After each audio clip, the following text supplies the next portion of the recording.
C'est parti pour une nouvelle semaine. Bonjour à tous et bienvenue sur Titre à la Une. Et voici pour vous quelques titres de ce lundi 22 novembre 2021. Je commence avec Matin Libre.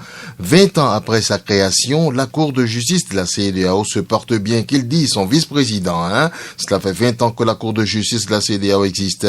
Selon son vice-président, l'honorable juge Berrier B. Ouattara, l'institution chargée du règlement judiciaire des différends entre les États membres de la CEDEAO, mais qui connaît également des cas de violation des droits de l'homme au sein de la communauté se porte plutôt bien. Et c'est fort de cette assurance que les membres de cette juridiction, leurs partenaires et un parterre impressionnant d'experts du droit international se réunissent à Lomé, dans la capitale togolaise, à partir de ce lundi pour faire le point du chemin parcouru et envisager plus sereinement l'avenir. Toujours avec Matin Libre, nous sommes en littérature pour les bibliothèques et librairies nationales et internationales. Léonce Mbadi dévoile choc et sacrifice d'un exilé politique. Le jeune journaliste et acteur politique Léonce Mbadi déchire à nouveau le voile du silence et se prononce à travers un livre de poche. L'œuvre publiée au Fauve édition Anne Leclerc est rendue disponible sur le marché mondial du livre dimanche 21 novembre 2021. Présenté en France, précisément à la salle du foyer de Grenelle, l'ouvrage a drainé un beau monde venant de la Belgique, de la Suisse, de l'Espagne et de l'Allemagne et évidemment d'un peu partout de la France, nous informe ce journal. Rugby, tournoi régional Ouest 2021, le Bénin présent au Ghana. Ceci à travers ces deux sélections nationales hommes et dames qui ont déjà entamé une mise au vert à Porto-Novo depuis samedi 20 novembre 2021, nous informe le journal. La délégation béninoise quitte Cotonou le jeudi 25 novembre 2021 après la vaccination de tous les membres de l'équipe, nous informe Matin Libre. Avec l'économie GSEC, marché des fonds communs de placement dans l'UMOA, les FCP Africa Bourse Asset Management classés meilleurs. Voyez comment dans les colonnes de ce journal, accès au logement en Afrique de l'Ouest, la CRH UMOA, un habitat pour tous à moindre coût. Notation financière, la BOAD conserve son triple B chez Fiche avec perspective stable. Filière apicole au Bénin, la CCIB en atelier de restitution des travaux. Politique fiscale en Afrique de l'Ouest, l'atelier de Cotonou recommande de nouveaux outils, lesquels le journal en parle. Et puis, digitalisation des services, la DGI met en ligne son nouveau site web.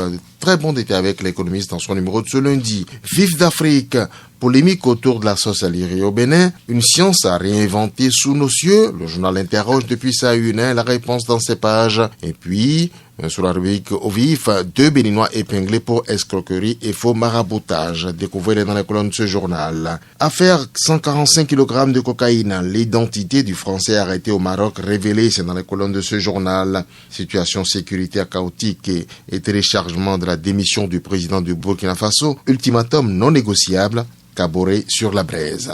L'Audace Info, cadre compétent de la fonction publique et missionné pour la modernisation de l'état civil au Bénin, talon séduit par les exploits de Goubeye. Les deux hommes posent à la une de ce journal. Et puis, à la morgue du CNHU de Cotonou, le séjour d'un mort limité au Bénin. Et comment le journal vous le dit, Homme des médias déposé en prison au Bénin, cauchemar total dans la presse. Et le journal dit que, attention, la liberté, oui, d'accord, mais pas l'anarchie. C'est ce que fait lire l'Audace Info à sa une ce lundi.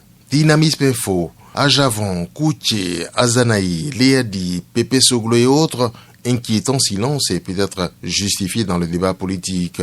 Et puis, reprise en main du foncier par l'État central. Franck Agbessi se demande si c'est une situation conjoncturelle ou l'échec de la décentralisation. Traitement des AME dans le système éducatif, les aspirants réclament mieux et alertent sur une cessation d'activité. Vaccination anti-Covid au Bénin, l'ODHP et la CSTB dans une campagne citoyenne contre l'imposition.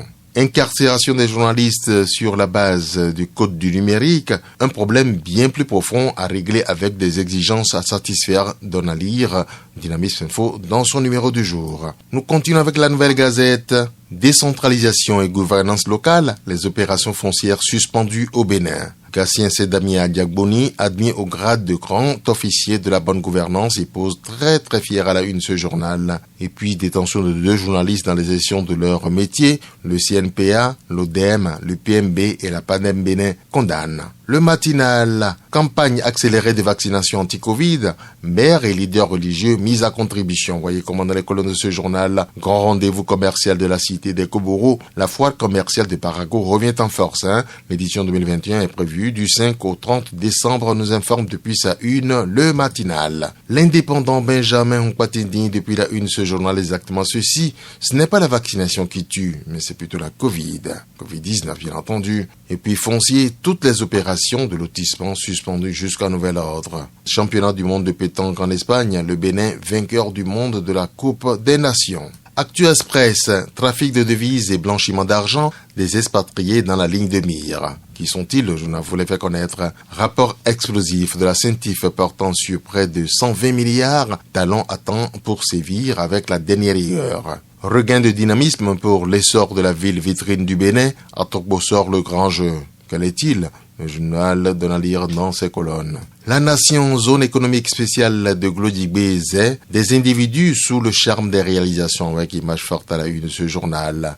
Trentenaire des conférences nationales en Afrique, le journal dans le devoir de mémoire fait lire ceci à sa une, un colloque pour relancer les débats. Transport maritime 2021, la reprise de l'économie mondiale menacée. Voyez comment dans les colonnes de ce journal. Le potentiel, achat d'un domaine dans un quartier chic à Cotonou, un douanier débloque 175 millions de nos francs et la source criminelle envisagée, c'est en rouge là de ce journal. Faux maraboutage et escroquerie à Bomé-Calavi, 2 brouteurs mis aux arrêts à Wedo. Le journal est allé aux nouvelles pour vous. Décentralisation des opérations foncières suspendues au Bénin. Nord-Sud quotidien, gouvernance locale, terrain et domaine, les opérations foncières suspendues. C'est à la une de tous les journaux visiblement ce lundi. Pétanque, le Bénin, vainqueur de la Coupe des Nations. Le journal fait un banc au pays depuis sa une. Affaire cocaïne, une mission béninoise au Maroc pour l'extradition de Hubert Gauthier. C'est à la une de ce journal. Gaskiani Info, après avoir détourné les fonds publics,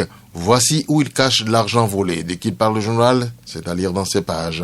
Opération Gboele à Cotonou, déjà des prouesses, le journal les aligne dans ses pages. Arrestation de 2 journalistes béninois, l'UPMB plaide pour leur libération. Le Télégramme, Coupe du monde des nations de pétanque, le Bénin sacré champion avec un score de 13-7 face au Luxembourg. Opération liée au foncier, le gouvernement suspend le lotissement dans toutes les communes. Pour avoir saisi son portable, l'élève ayant agressé son enseignant exclu tranquillement découvert dans la colonne de ce journal. Affaire de 145 kg de cocaïne, une mission béninoise au Maroc pour l'extradition de Hubert Gauthier. À Bomé-Calavi, 2 faux marabouts arrêtés en pleine réjouissance dans un bar. Le journal était sur les lieux et restitue. Nomination épiscopale dans la basilique Saint-Pierre au Vatican. L'évêque béninois Datonou nommé nonce au Burundi pose à la une de ce journal. Bénin intelligence, sécurité intérieure, vers des caméras dans l'espace public béninois. C'est le quotidien de ce journal. États généraux des services de santé et des forces armées, remettre les hôpitaux militaires sur les rails. Tenez bon sur vos rails, c'est fini pour ce numéro. René Tatou, Jérôme Cassa, merci pour votre fidélité.